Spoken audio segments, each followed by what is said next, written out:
I'm Gionni Crawford here at the Detroit Regional Mackinac Policy Conference, where former U.S. House Representative Newt Gingrich introduced a new way of doing things differently in Detroit.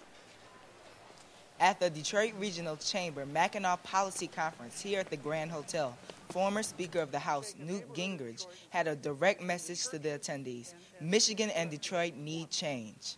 I believe you should seriously look at creating in Detroit a citywide enterprise zone and making the argument to your delegation in Congress that the problems of Detroit, which have gone from 1,800,000 to below 900,000, from the highest per capita income in the United States to like 67th, that the problems of Detroit are sufficiently large that we ought to have a 10-year tax holiday.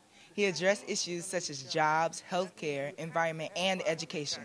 Quoting Pope John Paul II, Gingrich said, in order to make change, be not afraid. That is, not afraid to make tough decisions. Now, I would argue, first of all, the amount we're getting out of Detroit in taxes today is so de minimis that we're not losing much. The minute people begin to believe in Detroit again, the value of property in Detroit is going to go up by a factor of 400 or 500%. Detroit is probably the most undervalued property in America today because people have lost hope. Gingrich encouraged Michigan leaders to think differently in terms of handling government decisions.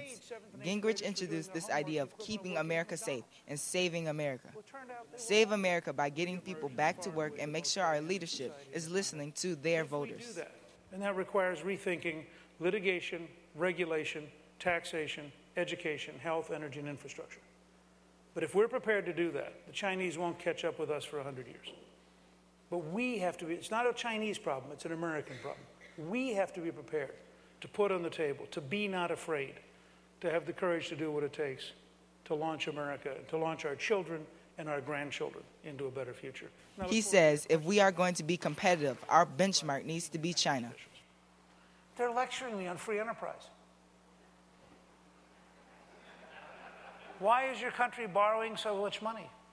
Why are you failing to invest in the future? They don't have a stimulus package. They have an investment package. They're building a 225-mile-an-hour rail system connecting every city in China. They think we're nuts. I mean, for me, I grew up as a hardline anti-communist right-winger. To be lectured by Chinese communists on free enterprise was one of the most humbling experiences of my life. And what was really bad is they were right. I'm Gionni Crawford on Mackinac Island for Youth Neighborhood News, where we bring you the younger side of the news.